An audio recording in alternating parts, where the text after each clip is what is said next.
முக்கிய செய்திகள். டெல்டா மாவட்டங்களில் இடைவிடாமல் கொட்டி தீர்க்கும் கனமழை.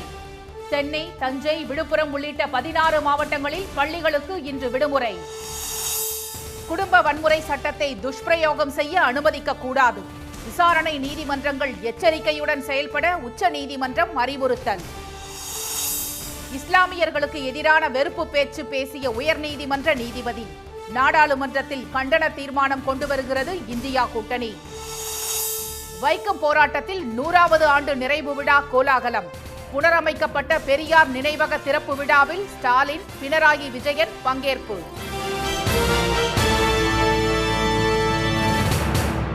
வணக்கம். டெல்டா மாவட்டங்களில் இடைவிடாமல் மழை கொட்டி வரும் நிலையில் சென்னை, தஞ்சை, கடலூர் உள்ளிட்ட 18 மாவட்டங்களில் பள்ளிகளுக்கு இன்று விடுமுறை விடப்பட்டுள்ளது. வடகிழக்கு பருவமழை தீவிரமடைந்துள்ள நிலையில் சென்னையில் நள்ளிரவில் மழை கொட்டி தீர்த்தது. பட்டினப்பாக்கம், அடையாறு, கிண்டி, வேளச்சேரி, வடபழனி, கோடம்பாக்கம், விருகம்பாக்கம், அண்ணாசாலை, எழும்பூர், பாரிமனை உட்பட நகர் முழுவதும் விடிய விடிய மழை வெளுத்து வாங்கியது. பொன்னேரி, காட்டுமன்னார்கோவில், லால்பேட்டை, சீர்காழி, உளுந்தூர்பேட்டை, மதுரை, சிவகங்கை, வந்தவாசி சுற்றுவட்டார பகுதிகளில் விடிய விடிய மழை பெய்தது. இதனிடையே தென்கிழக்கு வங்கக்கடலில் நிலவும் காற்றழுத்த தாழ்வு பகுதி ஆழ்ந்த காற்றழுத்த தாழ்வு பகுதியாக மாறியுள்ளது. இது தமிழ்நாடு, இலங்கை கடலோர பகுதிகளை நோக்கி இன்று நகரக்கூடும் என்று சென்னை வானிலை ஆய்வு மையம் தெரிவித்துள்ளது.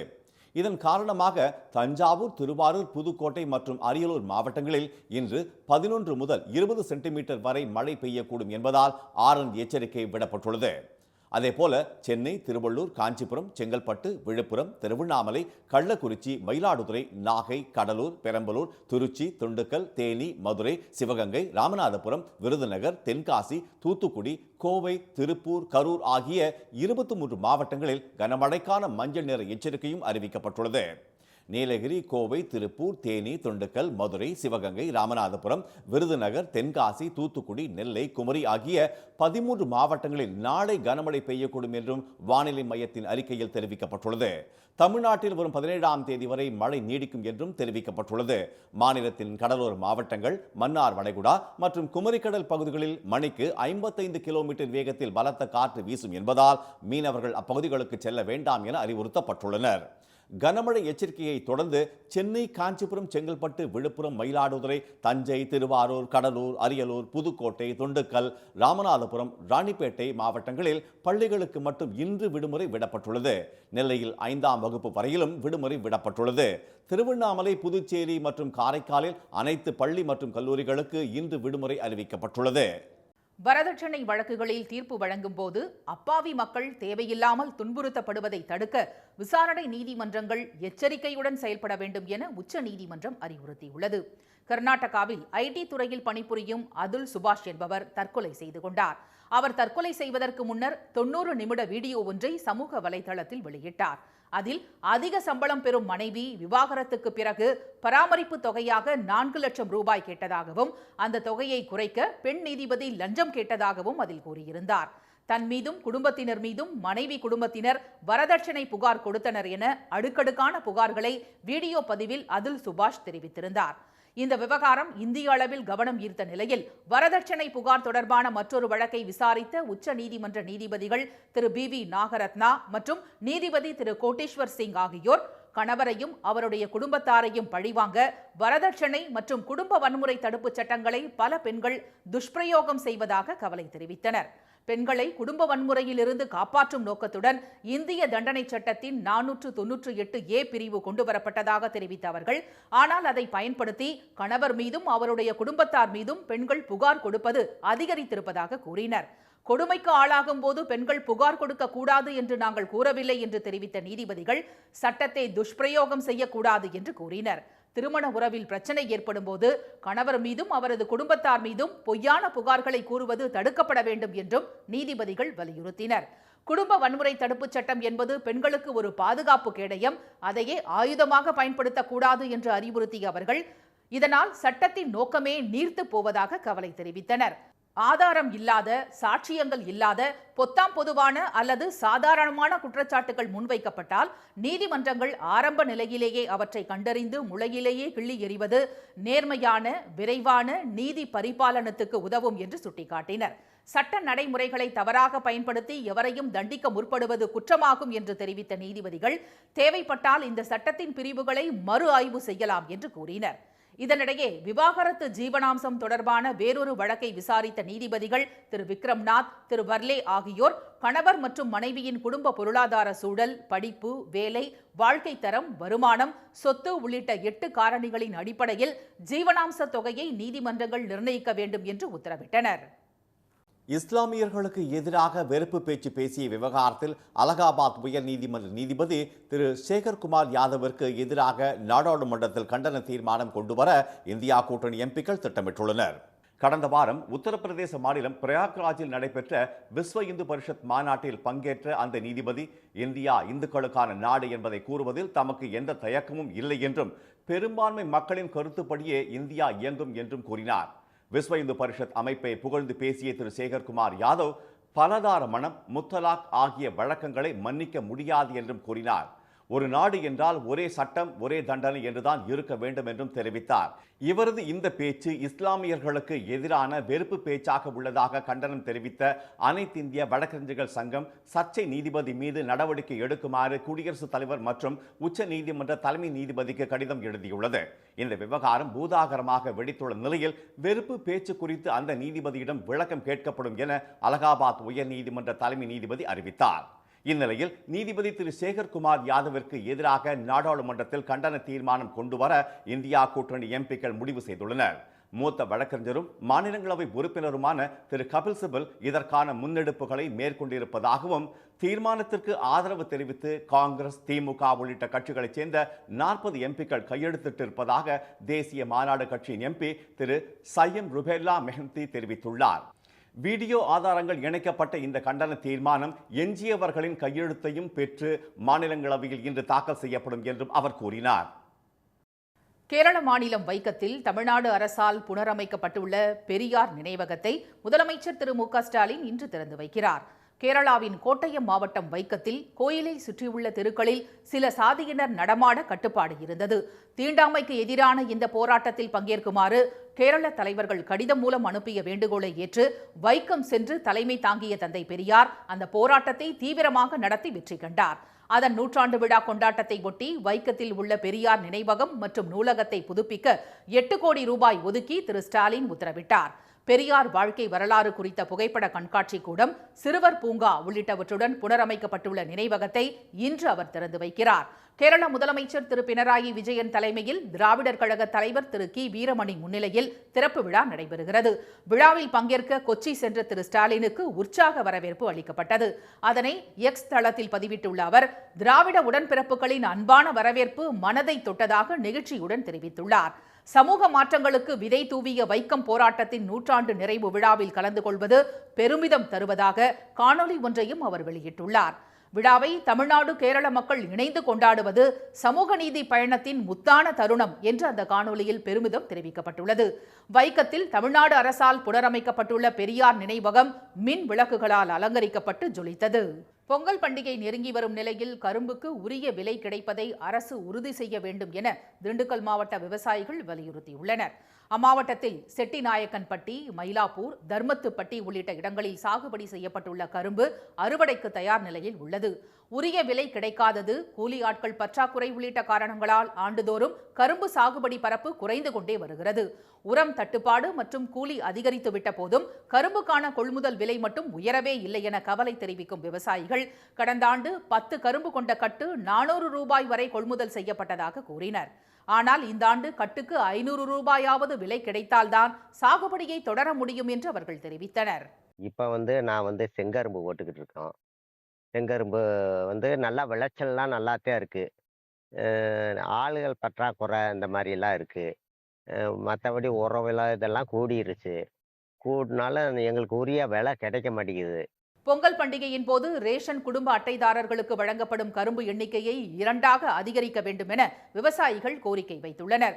திண்டுக்கல்லை சுற்றி நூற்றுக்கணக்கான ஏக்கரில் கரும்பு பயிரிடப்பட்ட நிலையில் தற்போது சில ஏக்கரில் மட்டுமே சாகுபடி செய்யப்படுகிறது. திருவண்ணாமலை அருகே கனரக வாகனங்கள் மூலம் இரவு பகலாக கனிம வளம் திருடப்படுவதால் இயல்பு வாழ்க்கை பாதிக்கப்பட்டுள்ளதாக கிராம மக்கள் வேதனை தெரிவித்துள்ளனர். செங்கம், காரியமங்கலம், பெரும்பட்டம், பக்கிரிப்பாளையம், பள்ளிப்பட்டு ஆகிய பகுதிகளில் ஏரி, குளம், குட்டைகளில் பொக்லைன் மற்றும் JCB இயந்திரங்கள் மூலம் இரவு பகலாக 100க்கும் மேற்பட்ட கனரக டாரஸ் லாரிகள் மூலம் மண் திருட்டு நடைபெற்று வருவதாக கூறப்படுகிறது. கனரக வாகனங்களால் சாலைகள் சேதம் அடைவதாகவும் சாலைகளில் செல்ல முடியாத அவல நிலை ஏற்பட்டுள்ளதாகவும் பொதுமக்கள் கூறுகின்றனர். நீர்பிடிப்பு பகுதிகளில் அதிக ஆழம் வரை தோண்டி மண் எடுப்பதால் மழைக்காலங்களில் பள்ளங்களில் தண்ணீர் நிரம்பி விடுவதாக கூறும் அப்பகுதியினர் இது குறித்து பலமுறை புகார் அளித்தும் அதிகாரிகள் மெத்தனம் காட்டுவதாக குற்றம் சாட்டுகின்றனர். இந்நிலையில் ஆத்திரமடைந்த பொதுமக்கள் புதுக்குளம் பகுதியில் டாரஸ் லாரிகளையும் பொக்லைன் மற்றும் JCB இயந்திரத்தையும் நள்ளிரவில் சிறைப்பிடித்து ஆர்ப்பாட்டத்தில் ஈடுபட்டனர்.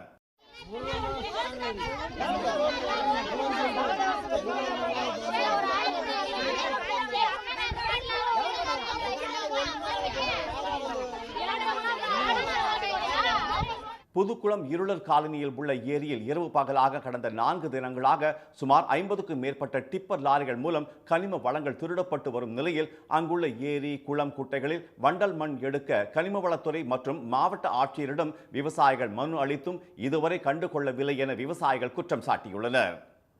ஒசூர் அருகே குடியிருப்பு பகுதியில் 40க்கும் மேற்பட்ட யானைகள் முகாமிட்டுள்ளதால் பொதுமக்கள் பாதுகாப்பாக இருக்குமாறு வனத்துறை அறிவுறுத்தியுள்ளது. அடர்ந்த வனப்பகுதிகளில் இருந்து சமீப காலமாக குடியிருப்பு பகுதிகளில் உலாவும் யானை கூட்டம் அங்குள்ள விளைநிலங்களை சேதப்படுத்தி வருகிறது. இந்நிலையில் கிருஷ்ணகிரி மாவட்டம் சாணமாவு வனப்பகுதியில் தஞ்சமடைந்த 40க்கும் மேற்பட்ட யானைகளை பட்டாசு வெடித்து வனத்துறையினர் விரட்டினர். யானை கூட்டம் 2 குழுக்களாக பிரிந்ததில் 15 யானைகள் தேன்கனிக்கோட்டை வனப்பகுதிக்குள் சென்றதாக கூறப்படுகிறது. மீதமுள்ள 25க்கும் மேற்பட்ட யானைகள் குட்டிகளுடன் கெலமங்கலத்தை அடுத்த ஒன்னுகுறுக்கி கிராமத்தை ஒட்டிய கல்குவாரி பகுதியில் முகாமிட்டுள்ளன.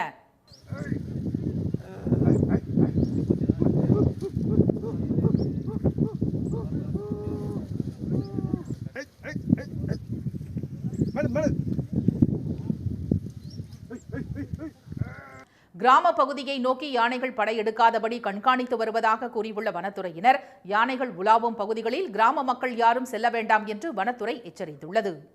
மதுரை மாவட்டம் மேலூர் அருகே டங்ஸ்டன் சுரங்க ஏலத்தை ரத்து செய்ய வலியுறுத்தி விவசாயிகள் கவன ஈர்ப்பு ஆர்ப்பாட்டம் நடத்தினர்.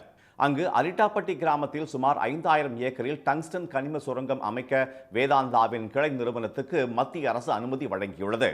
இதனை கண்டித்து அப்பகுதி மக்கள் போராட்டத்தில் குதித்துள்ள நிலையில் டங்ஸ்டன் ஏலத்தை ரத்து செய்ய வேண்டும் என தமிழக சட்டப்பேரவையில் தனி தீர்மானம் ஒருமனதாக நிறைவேற்றப்பட்டது. அரிட்டாப்பட்டி டங்ஸ்டன் சுரங்கத்துக்கு அளிக்கப்பட்ட அனுமதியை மத்திய அரசு ரத்து செய்ய வேண்டும் என நாடாளுமன்றத்திலும் திமுக கூட்டணி எம்பிக்கள் வலியுறுத்தினர். இந்நிலையில் சுரங்க அனுமதி வழங்கிய மத்திய அரசை கண்டித்து சிட்டாம்பட்டியில் உள்ள சுங்கச்சாவடிக்கு அருகே அப்பகுதி விவசாயிகள் கவன ஈர்ப்பு போராட்டத்தில் ஈடுபட்டனர். அப்போது மேலூர் பகுதியை பாதுகாக்கப்பட்ட வேளாண் மண்டலமாக அறிவிக்க வேண்டும் என அவர்கள் வலியுறுத்தினர். போராட்டத்தில் அப்பகுதியைச் சேர்ந்த இளைஞர்கள் ஏராளமானோர் பங்கேற்றனர். விவசாயிகள் போராட்டம் காரணமாக சுங்கச்சாவடி பகுதியில் பலத்த போலீஸ் பாதுகாப்பும் போடப்பட்டது. வயநாடு நிலச்சரிவில் ஒட்டுமொத்த குடும்பத்தையும் இழந்த 24 வயது இளம்பெண் ஒருவர் அரசு வேலையில் சேர்ந்து நம்பிக்கையுடன் புது வாழ்க்கையை தொடங்கியிருப்பது பலரின் பாராட்டுக்களை பெற்றுள்ளது. கடந்த ஜூலை 30ஆம் தேதி வயநாட்டில் சூரல்மலை உள்ளிட்ட பகுதிகளில் ஏற்பட்ட நிலச்சரிவு ஒட்டுமொத்த தேசத்தையும் அதிர்ச்சியில் ஆழ்த்தியது. 400க்கும் மேற்பட்டோர் உயிரிழந்த அந்த நிலச்சரிவு சம்பவத்தில் ஸ்ருதி எனும் இளம்பெண்ணின் பெற்றோர், சகோதரி உட்பட அவரது குடும்பத்தைச் சேர்ந்த 9 பேரும் பலியாகினர். 4 லட்சம் ரூபாய் பணம், 15 சவரன் நகைகளுடன் எதிர்கால கனவுகளுடன் அவர்கள் கட்டிய புது வீடும் நிலச்சரிவில் இருந்த இடம் தெரியாமல் போனது. இந்த துயரத்தின் போது துணை நின்ற வருங்கால கணவரும் அடுத்த சில வாரங்களில் நிகழ்ந்த சாலை விபத்தில் உயிரிழக்க ஒட்டுமொத்தமாக உடைந்து போனார் ஸ்ருதி. விபத்தில் அவரும் காயமடைந்ததில் எலும்பு முறிந்து பாதிக்கப்பட்ட நிலையில் கல்பெட்டா அரசு மருத்துவமனையில் சிகிச்சை முடிந்து சமீபத்தில் வீடு திரும்பினார். இப்படி அடுத்தடுத்து பெரும் துயரத்துக்கு ஆளான இளம்பெண் ஸ்ருதிக்கு அரசு வேலை வழங்கப்படும் என கேரள அரசு அறிவித்திருந்தது.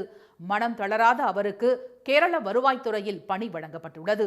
அரசு பணியை ஏற்க முதல் நாள் ஊன்றுகோலுடன் அலுவலகம் வந்த ஸ்ருதி பணியில் சேர்ந்து தனது புது வாழ்வை தொடங்கியிருக்கிறார்.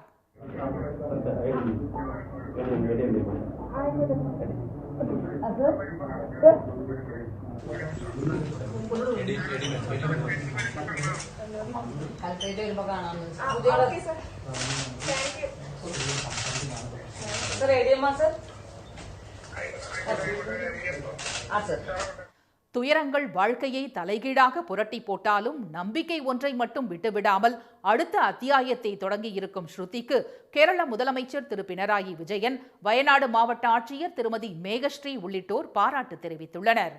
தடைகளை தாண்டி சர்வதேச தடகள போட்டியில் தங்கம் வென்ற விழுப்புரம் மாணவிக்கு ஆசிரியர்களும் மாணவர்களும் உற்சாக வரவேற்பு அளித்தனர். விழுப்புரம் மாவட்டத்தைச் சேர்ந்த சுபஸ்ரீக்கு வாய் மற்றும் காது கேளாத குறைபாடு உள்ளது. மாற்றுத்திறனாளி மாணவி சுபஸ்ரீ அரசு மேல்நிலைப் பள்ளியில் 12ஆம் வகுப்பு படித்து வருகிறார். 9, 10ஆம் வகுப்பு பயின்ற போது இந்தூரில் நடைபெற்ற தேசிய தடகள போட்டியில் சுபஸ்ரீ தங்கப் பதக்கங்களை அள்ளி குவித்தார். கடந்த ஆண்டு சென்னையில் நடந்த தடகள போட்டியில் 100 மீட்டர் ஓட்டப்பந்தயத்தில் 3ஆம் இடம் பிடித்தார். இதன் தொடர்ச்சியாக சர்வதேச அளவில் வெற்றி பெற வேண்டும் என கடுமையான பயிற்சியில் அவர் ஈடுபட்டு வந்தார்.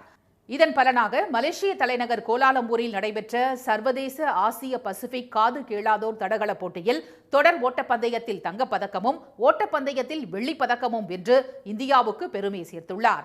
வெற்றி பெற்ற மாணவியை வரவேற்கும் விதமாக சொந்த ஊரில் மாணவிக்கு உற்சாக வரவேற்பு அளிக்கப்பட்டது.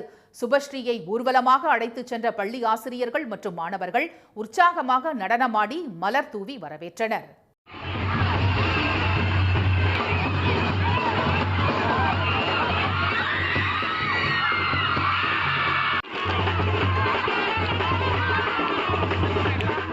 இந்த வெற்றி குறித்து சுபஸ்ரீயின் பெற்றோர் கூறுகையில், எந்த கஷ்டம் வந்தாலும் எல்லா சூழ்நிலையும் தாண்டி ஓட்டப்பந்தயத்துக்காக கடும் பயிற்சியில் ஈடுபட்டு வந்ததாக தெரிவித்தனர். தற்போது சர்வதேச அளவில் வெற்றி பெற்றது மிகவும் மகிழ்ச்சி அளிப்பதாக அவர்கள் கூறினர். மீண்டும் முக்கிய செய்திகள். டெல்டா மாவட்டங்களில் கொட்டி தீர்க்கும் கனமழையால் சென்னை, வேலூர், தூத்துக்குடி உள்ளிட்ட 18 மாவட்டங்களில் பள்ளிகளுக்கு இன்று விடுமுறை விடப்பட்டுள்ளது. இஸ்லாமியர்களுக்கு எதிராக வெறுப்பு பேச்சு பேசிய விவகாரத்தில் அலகாபாத் உயர்நீதிமன்ற நீதிபதி சேகர்குமார் யாதவிற்கு எதிராக நாடாளுமன்றத்தில் கண்டன தீர்மானம் கொண்டுவர இந்தியா கூட்டணி திட்டமிட்டுள்ளது. கேரள மாநிலம் வைக்கத்தில் தமிழ்நாடு அரசால் புனரமைக்கப்பட்டுள்ள பெரியார் நினைவகத்தை முதலமைச்சர் ஸ்டாலின் இன்று திறந்து வைக்கிறார். இத்துடன் இந்த செய்திகள் நிறைவடைகின்றன. மீண்டும் சன் டிவியில் செய்திகள் மாலை 6 மணிக்கு. செய்திகளை உடனுக்குடன் தெரிந்து கொள்ள QR கோடை ஸ்கேன் செய்து சன் நியூஸ் வாட்ஸ்அப் சேனலுடன் இணைந்திருங்கள். வணக்கம். வணக்கம்.